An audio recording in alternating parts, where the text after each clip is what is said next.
할렐루야, 반갑습니다. 2025년 9월 26일 금요 기도의 말씀을 같이 나누도록 하겠습니다.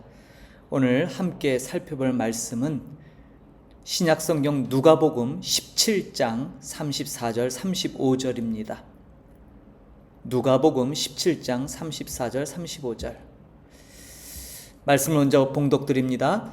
내가 너에게 이르노니 그 밤에 둘이 한 자리에 누워 있음에 하나는 데려감을 당하고 하나는 버려둠을 당할 것이요 두 여자가 함께 맷돌을 갈고 있음에 하나는 데려감을 당하고 하나는 버려둠을 당할 것이니라. 아멘. 예, 여러분, 캄보디아 푸춘번 연휴가 이제 끝나가고 있죠. 지난 수요일까지가 공식 연휴지만 캄보디아는 또 이번 주말 또 주일까지 아마 쉼을 가질 것입니다. 오늘은 특별히 지난주 제가 데살로니가전서 4장 15절에서 17절 말씀 휴거에 대한 새로운 개념, 바른 성경적 관념을 설명드렸는데 그것의 후속으로 오늘 누가복음 17장 34절 35절에 나오는 데려감의 의미와 남겨둠의 의미를 좀 성경적으로 살펴보고자 합니다. 오늘 그림이 참 재밌죠? 우리 동양적 사고의 그림들입니다. 왕이 나오고 사람들이 영접하는 거죠. 오늘 제목이 왕의 귀한과 영광스러운 부르심, 누가복음 17장의 데려감의 참된 의미라는 제목으로 같이 말씀을 나누고자 합니다. 휴거 개념의 재정립, 도피인가 영접인가 라는 거죠. 지난주 말씀과 이어지는 말씀입니다. 기존 휴거 개념에 대한 도전. 자, 오늘 우리가 함께 읽은 누가복음 17장 34절 35절 흔히 휴거의 강력한 증거로 인용되죠. 그래서 많은 성도님들이 휴거를 생각할 때 환난을 피해서 비밀스럽게 공중으로 이 들림바다, 하늘에서 열리는 혼인잔치에 참여하는 일종의 세상으로부터의 도피로 이야곤 하죠.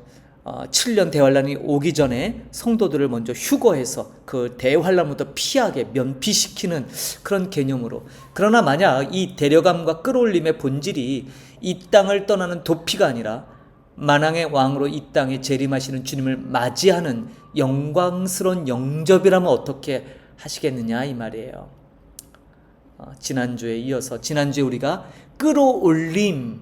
끌어올려지는 것, 주님의 재림 파루시아 때 우리가 그분을 영접하죠. 아판테시스 기억나십니까? 예, 영접하는 거. 그런데 이 끌어올린다라는 개념이 뭡니까? 하르파조라고 하는 이 단어는 지난주에 우리가 배웠듯이 영광스러운 변화를 뜻하지요. 오늘 우리는 기존의 통념적 휴거 개념을 넘어서 성경 전체가 증거하는 구속사적 관점에서 데려감이 얼마나 영광스러운 왕의 개선 행렬에 참여하는 성도의 특권인지를 한번 다시 재정립하고자 합니다. 데려감의 진정한 의미, 심판이 아닌 영접이다. 통념적 오해, 여러 가지 해석들이 있어요. 데려감은 노아 홍수 때처럼 심판으로 쓸어 내려가는 그런 심판이 강조된 의미도 있지만 또 한편으로는 그러한 환난으로부터 도피해서 마치 노아의 가족들이 방주 안에서 보호하심을 받는 것처럼 그런 의미로 이해하곤 하죠. 그러나 성경적 진실은 무엇입니까? 이 데려감이라고 하는 파라람바노라는 이 단어는요, 자기 곁으로 취하다, 인격적으로 맞이하다라는 아주 긍정적 의미를 가지고 있어요. 성경의 두 구절을 보면 마태복음 1장 20절에 요셉이 마리아를 아내로 데려올 때 천사가 얘기하죠. 주저하지 말고 마리아를 내 아내로 맞이하라. 여기서 이 맞이하라라는 것이 바로 파라람바노 데려감이에요. 예수님의 결정적인 약속은 또 있죠. 내가 다시 와서 너희를 내게로 영접하여 나 있는 곳에 너희도 있게 하리라. 이 여기서 내게로 영접하다라는 것이 파라람바노예요. 결론적으로 오늘 누가복음에 쓰여진 데려감은 심판을 위해서 면피하거나 제거하거나 도피하는 의미가 아니라 주님께서 약속하신 대로 당신의 백성을 신부처럼 곁으로 맞아들이는 영광스러운 그런 행위로 보는 것이죠. 제 그림이 참 마음에 듭니다. 재림의 본질은 왕의 귀환과 백성의 영접이에요.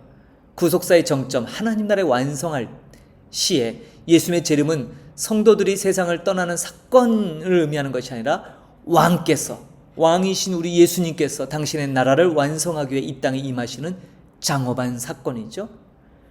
지난주에 우리가 파루시아라는 이 고대 왕을 영접하는 문화, 개선 장군이나 황제가 도성으로 귀환할 때 백성들이 성문 밖으로 나아가 왕을 맞이하며 함성을 지르며 입성했던 바로 이 큰 영광, 이 큰 기쁨의 표현이 바로 파루시아죠.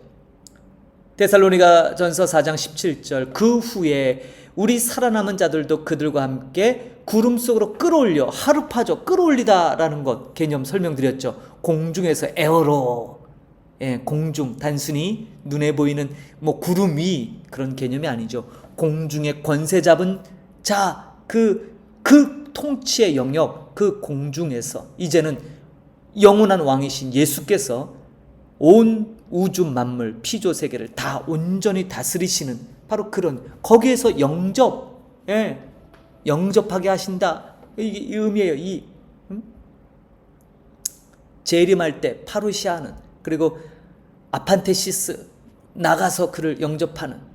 그래서 여기에서 공중에서 주를 영접하는 것은 하늘로 도망가 혼인잔치를 하기 위함이 아니라 계셔나시는 왕을 공중까지 마중 나가 그분과 함께 이 땅에 들어와 완성될 하나님 나라의 영광에 참여하는 왕의 귀한 세레모니로. 이것을 이해해요. 그래서 끌어올림, 뭐예요? 할파조, 영접을 위한 영광스러운 몸의 변화지, 눈에 보이지 않는 비밀스러운 공중 구름 위에 올라가서 성경은 이중 재림을 얘기하지 않아요? 예수님의 재림은 단회적으로 일어날 사건이고 중간에 거쳤다가 내려오시는 7년대 안에 끝나기까지 공중에서 둥둥 떠 있는 그런 형태 아니다 이 말이에요. 자, 데려감의 의미가 이처럼 영접의 의미, 영광스러운 변화되는 그런 할파조, 그런 의미라면 버려둠은 이러한 왕의 잔치, 왕이 임재하셔서 재림하셔서 그 영광스러운 나라의 통치를 선언할 때 거기서 제외되는 의미겠지요. 버려둠은 안전하게 남는 것이 아니라 오히려 왕의 영광스러운 개선 행렬에 참여하지 못하고 심판받을 세상에 그대로 남겨지는 것. 왕이신 주님을 영접할 자격을 갖추지 못해서 영광의 자리에서 영원히 제외되는 비극을 극단적으로 대비하는 개념이죠. 정리합니다. 데려감은 만왕의 왕을 맞이하는 영접 행렬에 참여하는 영광스러운 변화, 지난주에 봤던 바로 끌어올려지는 그런 영광스러운 변화, 하르파조를 의미한다면 버려둠은 왕의 임재와 영광에서 제외되어 심판 아래 남겨지는 바로 그러한 반대적인 개념으로 이해하시면 분명할 것입니다. 결론을 맺습니다. 우리는 무엇을 소망하며 사십니까? 우리의 소망은 도피, 환난을 피하는 것이 아니라 환난을 당당히 이겨나가는 승리입니다. 환난을 피해서 하늘로 도망가는 자들이 아니라 마침내 승리하여 오시는 우리 왕의 개선 행렬에 참여하여 그분과 함께 왕노릇하는 것이 우리들의 신분이지요. 그러므로 첫째, 깨어 기다리십시오. 우리는 도망갈 날이 아니라 왕을 맞이할 날을 기다리는 사람들이에요. 주님을 영접할 합당한 백성으로 매일 여러분 자신을 신부로서 단장하십시오. 두 번째, 소망을 굳게 잡으십시오. 세상의 고난은 우리의 도망쳐야 할 대상이 아니라 승리의 그날을 더욱 사모하게 만드는 연단의 과정이다라고 새로운 인식의 변화가 필요하죠. 세 번째, 복음을 담대히 증거하십시오. 이웃들에게 세상에서 도피하는 복음이 아닌 만왕의 왕께서 다스리실 하나님 나라와 그 영광스러운 영접에 참여하라는 위대한 초청의 복음을 전해야 될 거예요. 그러므로 우리의 마지막은 이 땅을 등지는 탈출, 휴거, 종전에 의미했던 휴거가 아니라 이 땅에 왕으로 오시는 주님을 맞이하는 영접, 하르파조. 이 승리의 소망 안에서 오늘도 믿음으로 전진하는 우리 성도님들이 되기를 간절히 소망합니다. 휴거에 대해서는 참 깊게 더 많은 것을 다뤄야 됩니다. 우리의 종전에 갖고 있었던 개념들을 바꾸려면 성경적으로 증명해야 되고 어느 것이 더 분명한 의미인지 그리고 당시에 성경이 쓰였던 그 배경들을 1차적으로 고려하며 면밀히 분석하고 우리가 이해해야 돼요. 학사 에스라가 하나님의 율법 말씀을 연구했어요. 깊이 하나님의 마음으로 그 의미들 하나하나를 깨닫기 위해서 노력했어요. 그리고 그는 그것을 준행했어요. 직접 그 말씀에서 겸손을 배웠다면 에스라는 삶 속에서 겸손을 실천했어요. 말씀을 통해 손해봄을 그가 이해했다면 삶 속에서도 그는 기꺼이 손해를 감수하는 삶을 살아냈죠. 말씀을 살아냈어요. 그러한 후에 그는 가르쳤어요. 비로소 몸으로 체득돼서 삶으로 나타내는 그 시점에 그는 그것을 통해 가르쳤고 바로 그 가르침에 능력이 부여됐죠. 학사 에스라의 그 강력한 호소와 율법의 선포로 느헤미야 시대에 성벽을 수축했던 모든 사람들, 그들의 성벽 수축을 하고 다시 재건한 것도 위대한 일이지만 정말 필요한 것은 그들에게 하나님의 영이 임하여 하나님이 기뻐하시는 백성으로 그들이 돌이키고 회개하는 거였어요. 학사 에스라가 하나님의 말씀을 연구하고 준행하며 가르쳤을 때 그 능력이 나왔지요. 마찬가지로 이 휴거라는 개념, 분명히 우리 주님은 다시 오십니다. 그러나 종전에 우리가 잘못 이해했던 극단적인 세대주의, 시한부 종말론, 여기서 얘기하는 그러한 식의 휴거 개념이 아니라 성경에서 얘기하는 그 휴거가 얼마나 영광스러운 순간을 표현한 말인지, 그리고 그 휴거가 모든 성도들이 기다리는 예수님의 재림 시에 일어나는 우리에게 있어서 놀라운 변화, 할파조 기억하시죠? 영광스러운 변화. 이제는 그냥 휴거가 아니라 영광스럽게 변화될 바로 그 순간 용어의 변화가 필요합니다. 그것을 기다리는 것이 바로 우리들의 재림 신앙이요, 가장 복음적이고 성경적인 재림관인 줄 믿습니다. 오늘 이 말씀을 통해 아까 마지막 세 가지 촉구를 말씀드렸어요. 깨어 기다리십시오. 소망을 굳게 잡으십시오. 복음을 담대히 증거하십시오. 자, 이 세 가지가 우리의 종말 신앙이 되고 바른 성경적 해석에 입각하여 주님 오시는 그 주님의 재림 파루시아를 아판테시스하는, 정말 기다리며 진짜 영접하러 나가고 싶은 그 간절한 마음이 저와 여러분의 삶을 성경적 바른 신앙관으로 이끄는 가장 기본이 되는, 그리고 전부인 하나님의 말씀을 이루는 뜻이 될 줄로 믿습니다.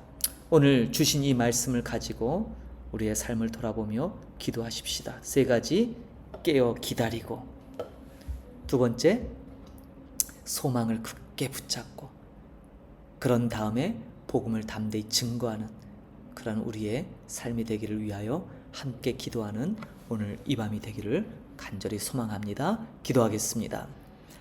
하나님 아버지, 은혜를 감사합니다. 우리는 지금 영광스러운 왕으로서 이 땅에 재림하실 주님의 파루시아 재림을 함께 말씀으로 살펴보고 있습니다. 지난주에는 데살로니가전서 4장 15절에 17절 말씀에 우리가 공중으로 끌어올려 영광스러운 주님과 함께 그 주님을 맞이한다는 가장 대표적인 휴거 구절을 성경적으로 살펴보았습니다. 오늘은 또 누가복음 17장에 나오는 데려감과 버려둠의 의미들을 성경적으로 살펴보았습니다. 우리 안에 바른 종말 신앙이 자리 잡게 하여 주옵소서. 세상이 말하는, 그리고 극단주의자들이 말하는 그러한 시한부 종말론, 그러한 잘못된 세대주의적 종말관에 벗어나서 성경에서 말씀하시는 바른 종말관을 가지고 그날을 깨어 기다리게 하시고 그날을 소망하게 하시고 나아가 그 복음을 증거하는 우리 목양의 모든 권속들이 되기를 간절히 소망합니다. 주님 붙들어 주시고 늘 말씀에 입각하여 그 말씀을 연구하고 그것을 살아내는, 준행하며 나아가 그 복음을 증거하고 가르치는 우리 모든 목양의 권속들이 다 되도록 주님 축복하여 주옵소서. 감사드리며 예수님의 이름으로 기도하옵나이다. 아멘. 말씀을 마쳤습니다. 오늘 귀한 말씀 또 우리에게 주셨는데 다소 아직까지 또 마음의 분명한 확신이 한꺼번에 우리의 개념이 이렇게 한꺼번에 바뀌진 않겠지만 적어도 우리가 성경에 입각하여 바른 휴거, 바른 종말 교리를 마음에 잘 새겨서 잘 정립하시고 또 이어지는 또 말씀들을 통해 이런 것들을 더 강화시킬 예정입니다. 오늘 주신 말씀 붙들고 이 마지막 시대를 살아가는 그런 살아가는 우리들에게 말씀을 통한 능력이 부어짐을 간구하는 이 밤이 되기를 소망합니다. 다음 주에 다시 말씀으로 만나도록 하겠습니다. 감사합니다.